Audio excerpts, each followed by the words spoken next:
Bonjour à tous et bienvenue sur IQ Invest, la chaîne des investisseurs qualité et des entreprises de qualité. Et aujourd'hui on se retrouve pour une vidéo assez spéciale puisqu'on va parler enfin de la sortie du portefeuille sur l'application IQ Invest. Donc vous savez, j'avais déjà fait une première vidéo lors de la sortie de l'application et je pense que je ferai une nouvelle vidéo sur la chaîne à chaque fois qu'il y a une grosse fonctionnalité qui sort. Et là en l'occurrence c'est une grosse fonctionnalité, on a beaucoup de choses à dire dessus, ça va vous être très utile et en plus j'ai un code de promotion à vous transmettre pour l'occasion, donc surtout restez bien jusqu'à la fin de la vidéo. Cette vidéo va être découpée en plusieurs étapes, on va rappeler un peu en premier point quel est le but de l'application, pourquoi je l'ai créée et où est-ce que je veux l'emmener. Ensuite nous allons voir l'évolution de l'application depuis le lancement qui a eu lieu en mars, puis l'introduction du portefeuille dans l'application, une nouvelle roadmap pour l'année 2024 avec toutes les nouvelles fonctionnalités qui vont sortir sur Q3 et Q4. Ensuite, l'offre de réduction de moins 30% sur les abonnements mensuels et annuels qui vous attend pour l'occasion.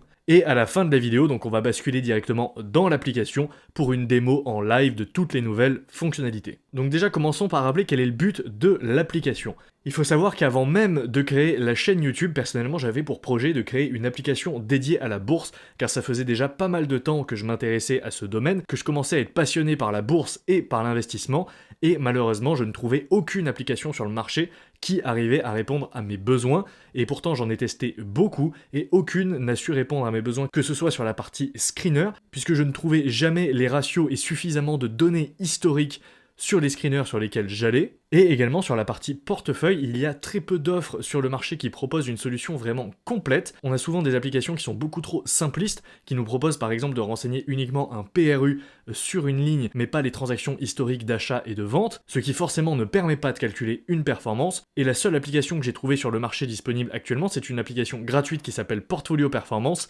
mais qui est très compliquée à paramétrer, et qui demande de sauvegarder à chaque fois qu'on fait une modification, et en plus qui possède des erreurs de calcul que j'ai détectées justement en construisant justement ma propre fonctionnalité de gestion de portefeuille. Ensuite, l'application a été lancée en mars et elle permet non seulement de me fournir donc à moi l'outil dont j'ai besoin et que j'utilise au quotidien, que ce soit sur la partie screener pour trouver et analyser des actions, mais également du coup maintenant sur la partie portefeuille pour suivre l'évolution de mon portefeuille et de ma performance. Et en plus de ça, ça me permet de partager cette application et d'en faire profiter la communauté. Donc c'est vraiment un produit gagnant-gagnant. Et pour moi, l'objectif final va être de construire le meilleur outil possible qui réponde à la fois à mes attentes en tant qu'investisseur, mais aussi à vos attentes, le tout en alliant simplicité et précision. Et j'insiste sur le point précision, car beaucoup d'outils aujourd'hui sacrifient la précision au détriment de la simplicité, et c'est quelque chose que je ne veux surtout pas faire. Ensuite, faisons un point rapide sur l'évolution de l'application depuis le lancement, puisqu'il y a eu pas mal de choses depuis le mois de mars. Déjà, l'application a été lancée dans sa première version le 10 mars 2024.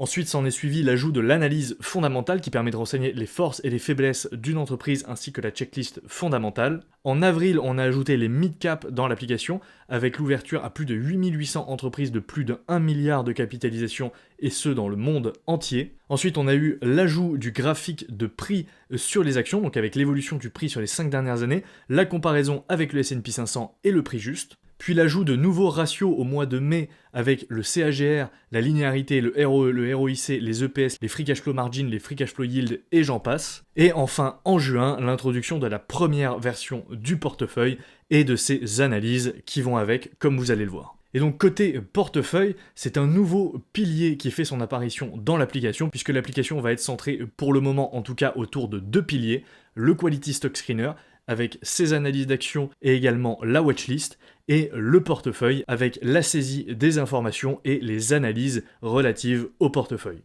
Et il faut savoir que ce chantier a été très long, car notamment la gestion de la saisie des données, ce qu'on appelle CRUD dans le milieu du développement, c'est-à-dire Create, Read, Update, Delete, est très chronophage, et la création notamment de tout ce qui va être formulaire pour renseigner et modifier des informations prend beaucoup de temps. Mais maintenant que ce travail de fond est fait et que toutes les bases sont là, et que la donnée est là, elle est propre et elle est fiable, on peut s'amuser à partir de maintenant et créer autant d'analyses que possible à partir de cette donnée. Et l'objectif de la partie portefeuille est donc de pouvoir suivre sa performance avec précision, et encore une fois j'insiste sur la précision, afin de faire de meilleurs choix d'investissement à long terme et de pouvoir également se comparer à un indice, notamment le S&P 500 ou autre. Et en parlant de ça, donc on a une nouvelle roadmap qui fait son apparition pour 2024, en tout cas pour fin 2024, pour la deuxième moitié de l'année, et qui va s'étendre sur le troisième trimestre et le quatrième trimestre. Et on va avoir l'ajout notamment des bilans, des comptes de résultats et des cash flow statements sur les 10 dernières années pour chaque action dans l'application. L'ajout également de graphiques d'évolution pour les ratios clés, donc le graphique d'évolution par exemple du chiffre d'affaires, des EPS, des free cash flow, des marges, des retours sur capitaux ou encore du dividende. Également l'ajout de nouvelles analyses dans le portefeuille, avec l'ajout du graphique de l'évolution de la performance en True Time Weighted Return, mais également le graphique de PRU plus les points d'achat sur les actions. La possibilité également de créer plusieurs watchlists, ça je sais que vous êtes nombreux à me le demander, et moi aussi personnellement j'en ai besoin de pouvoir catégoriser les actions dans ma watchlist, donc ça va arriver également, et l'amélioration du système d'évaluation du prix qui aujourd'hui n'est pas assez précis dans l'application et surtout qui n'est pas assez exigeant. Ensuite, on va également avoir l'ajout des analyses IQ Invest dans l'application, vous avez été également nombreux à me le demander, et également donc l'amélioration des analyses fondamentales. Et enfin, j'aimerais introduire, ça va être vraiment mon rêve ultime, un modèle de discounted cash flow personnalisable et enregistrable pour chaque action dans l'application pour que vous puissiez tous enseigner vos propres prévisions et convictions sur les actions et déterminer votre propre prix juste pour ensuite retrouver les actions classées dans votre watchlist de la manière la plus précise possible. Et ensuite, j'aimerais bien aussi introduire des automatisations de saisie du portefeuille via des imports. Alors, il n'y aura probablement pas de synchronisation automatique via des API comme vous pouvez le voir sur d'autres applications et qui synchronisent automatiquement les transactions entre les brokers et l'application, tout simplement parce que ça pose des complexités, ça coûte également très cher à mettre en place, mais également je trouve que ce n'est vraiment pas la chose la plus fiable qui puisse exister, et personnellement pour avoir testé pas mal d'applications qui faisaient recours à des synchronisations automatiques via API, j'ai souvent été déçu car il manque des informations et en plus de ça, il y a des déconnexions intempestives qui rendent l'utilisation vraiment désagréable. Donc pour ma part, l'automatisation que je chercherai à ajouter, ça va être surtout via des imports et des imports spécifiques, notamment des imports de relevé de compte. Et comme d'habitude, faites-moi part de vos retours et de vos idées, car le but, je vous le rappelle, c'est de construire la meilleure application possible, et ça, ensemble. Je suis persuadé que tout le monde a sa pierre à apporter à l'édifice, et que tout le monde peut avoir des idées pertinentes auxquelles personnellement je n'ai pas pensé. Et donc surtout, n'hésitez pas, et vous pouvez m'écrire à l'adresse hugo@iq-invest.fr, tout simplement. Et ensuite, pour terminer, avant de passer à la démo, je vous partage donc le code de réduction qui vous offre moins 30% sur les abonnements mensuels et annuels. Donc l'abonnement mensuel passe de 14,99 à 10,49 par mois. Il s'agit donc du code portefeuille. Je vous rappelle également qu'il n'y a pas d'engagement sur les abonnements, vous pouvez les arrêter à tout moment si nécessaire. Donc profitez-en, et sur ce, moi je vous donne rendez-vous dans l'application pour la démo en live. Donc on se retrouve ici dans l'application IQ Invest, là on est sur le screener qualité. Et d'ailleurs, petit point, mais pour ceux qui l'ont raté, il y a pas mal de ratios qui ont fait leur apparition dans l'application. Je vais par exemple vous donner un exemple, on va aller chercher Fortinet. Donc là voilà l'action Fortinet. Et si on clique dessus, donc vous pouvez voir ici l'évolution du cours de l'action, le prix juste de l'action, la comparaison du cours de l'action par rapport au S&P 500, le CAGR et la linéarité de l'action qui sont ici, et également là vous voyez pas mal de ratios qui ont fait leur apparition, dont le ROIC, le ROE, la prévision de la croissance du chiffre d'affaires, la prévision de la croissance des EPS, les marges free cash flow, les EPS, et également vous voyez ici un nouvel encart free cash flow yield qui compare le free cash flow yield actuel par rapport au free cash flow yield historique de l'action. Mais ce n'est pas le sujet ici, et on va de suite passer au portefeuille. Donc vous voyez qu'on a deux nouvelles sections qui font leur apparition dans la sidebar à gauche. On a portefeuille et analyse. Donc portefeuille ici, ça va être tout ce qui va être la saisie de votre portefeuille et des informations relatives à votre portefeuille. Et les analyses, elles, vont permettre donc d'analyser vos positions et de suivre l'évolution de votre portefeuille. Donc on va commencer par la partie portefeuille, et vous voyez qu'elle se découpe en 4 parties. Compte espèce, compte titre, titre et transaction. Donc les comptes espèces et les comptes titres, c'est tout simplement vos courtiers, que ce soit PEA ou compte titre. Pourquoi on a les deux? Pourquoi on a séparé compte espèce et compte titre? Tout simplement car dans la majorité des cas, ce sera une relation 1 pour 1. C'est-à-dire, si on prend l'exemple de Bourse Direct ici, vous avez un compte espèce qui est en euros, et vous avez un compte titre qui est un PEA chez Bourse Direct, mais c'est le cas dans la majorité des courtiers, que ce soit chez Fortuneo, Boursobank ou même Trade Republic. Mais on a le cas d'Interactive Broker, où là on peut avoir plusieurs comptes espèces pour un seul compte titre.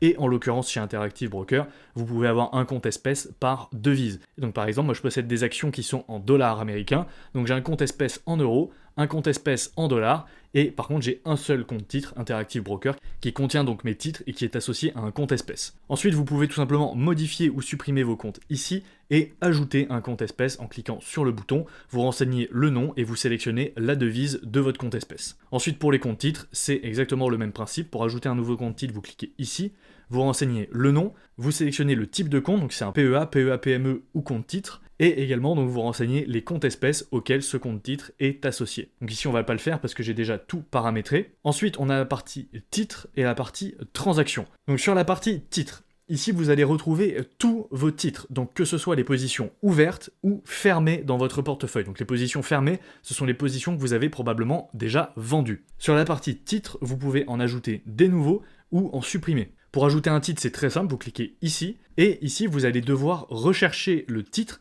mais attention, il faut bien le rechercher par ticker.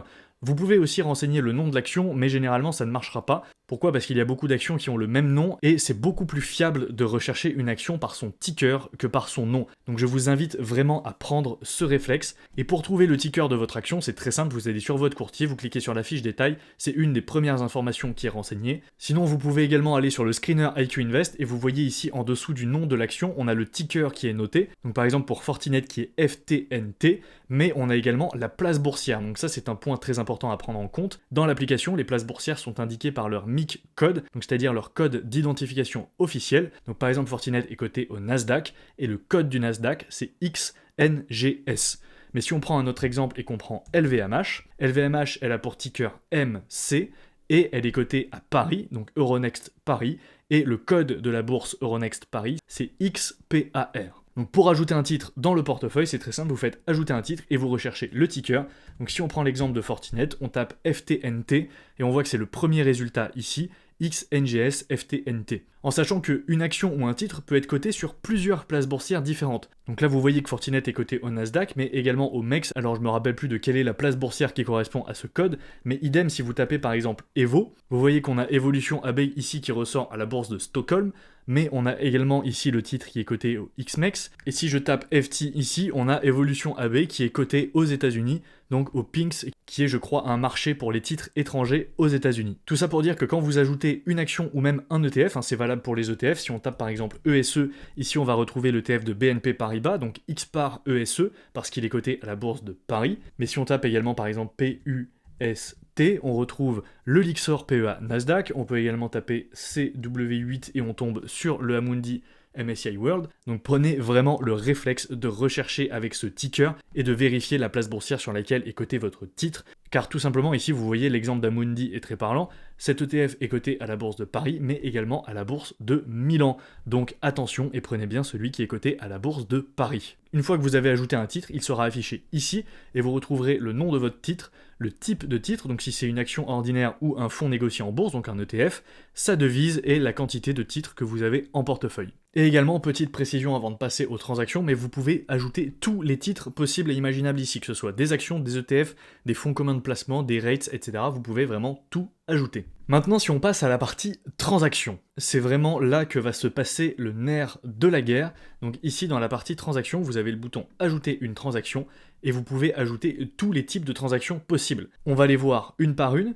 Vous pouvez ajouter un dépôt sur un compte, donc vous sélectionnez tout simplement le compte, vous sélectionnez la date à laquelle vous avez fait le dépôt, et vous sélectionnez le montant, donc là en l'occurrence c'est bien en euros, puisque Bourse Direct est en euros, mais si je sélectionne mon compte en dollars, le montant sera en dollars. Ensuite, donc je peux ajouter un retrait, donc c'est exactement la même chose que le dépôt, mais dans l'autre sens. Je peux ajouter des frais, donc les frais ici, ça va être pour ajouter par exemple les frais de garde si vous en avez sur votre compte titre, ce que je ne vous souhaite pas, mais également pour ajouter les frais de transfert. Moi je sais par exemple que sur Interactive Broker, vous avez des frais quand vous faites un transfert entre le compte euro et le compte dollar, vous avez des frais de change, et c'est ici que je renseigne mes frais de change à chaque fois, personnellement. Vous voyez ici, on a un exemple, au 14/05, donc au 14 mai, j'ai fait un transfert du compte Interactive Broker en euros. Si on regarde le détail, donc c'est un transfert du compte euro vers le compte USD, et du coup j'ai renseigné des frais, donc 1,85€, qui correspondent donc à cette transaction de transfert. Ensuite, vous avez donc la transaction transfert. Ici, c'est très simple, vous sélectionnez un compte,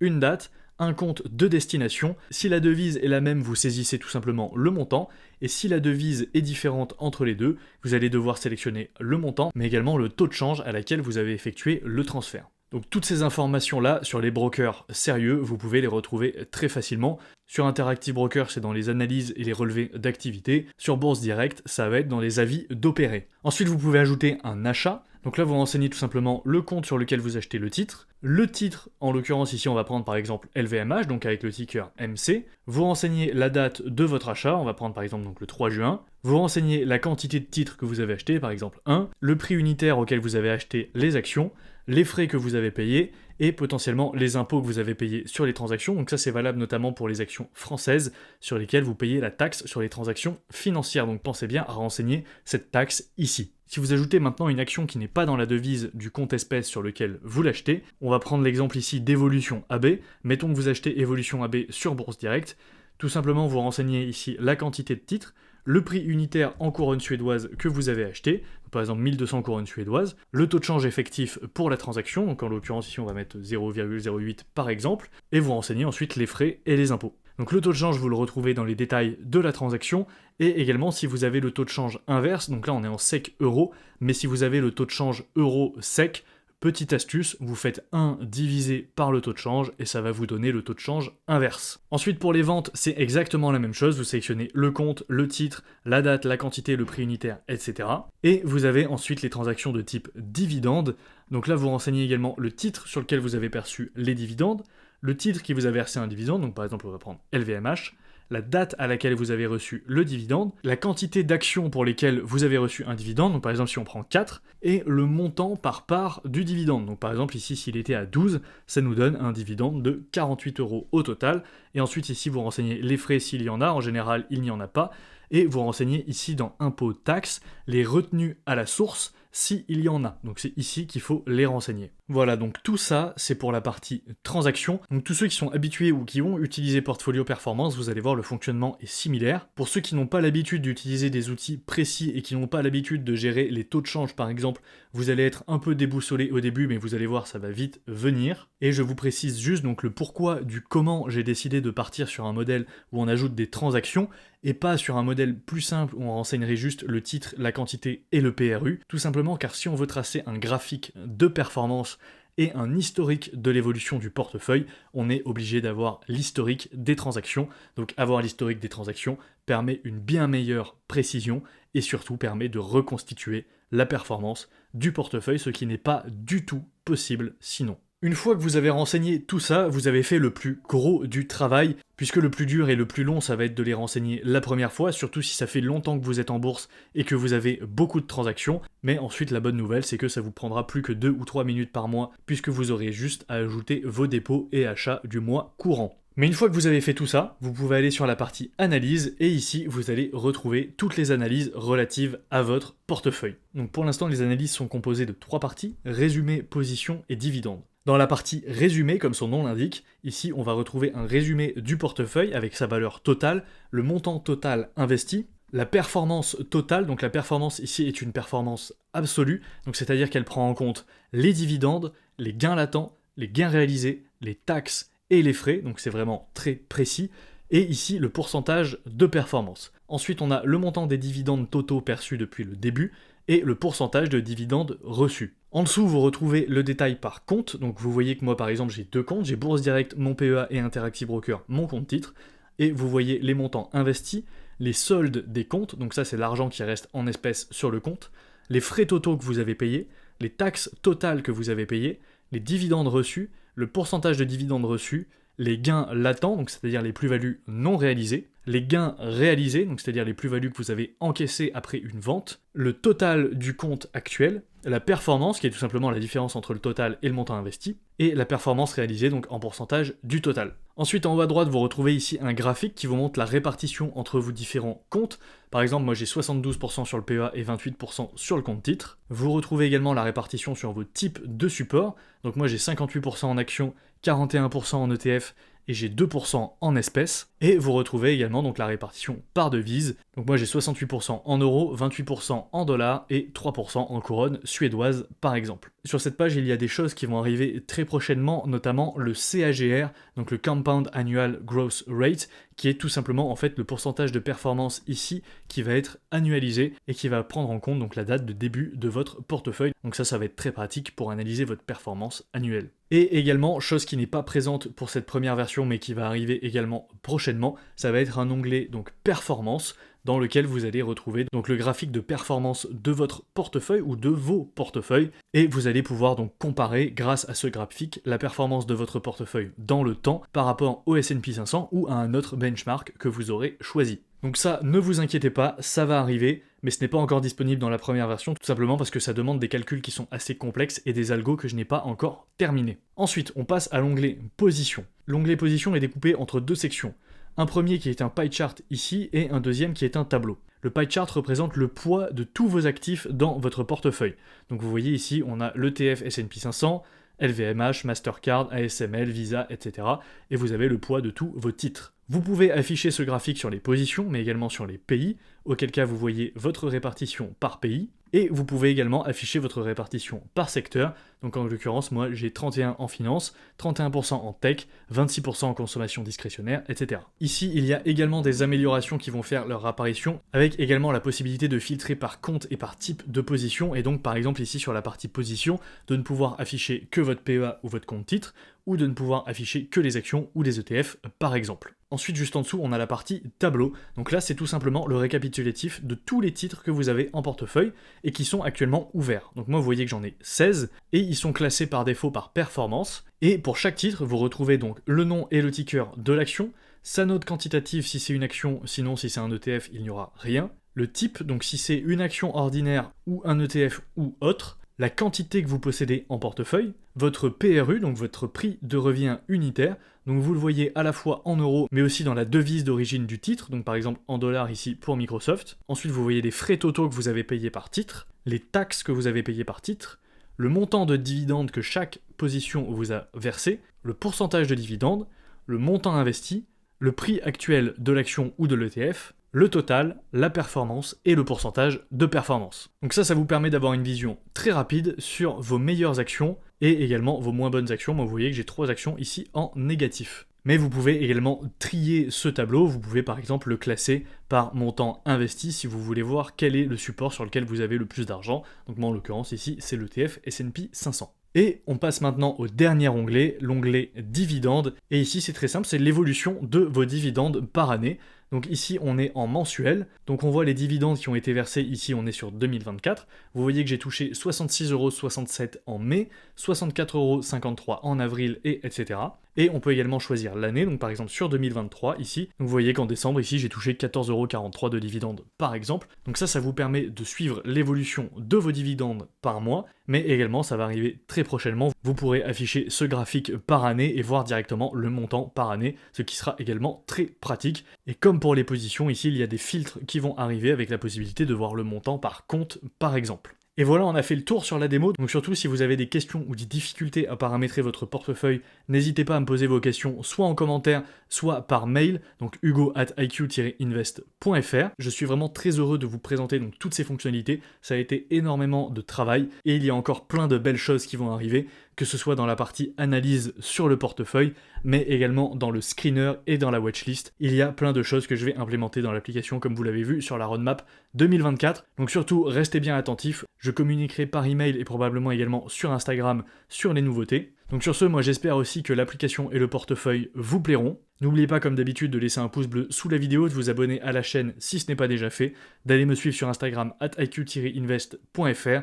Et moi je vous dis à la prochaine pour une nouvelle vidéo. Ciao.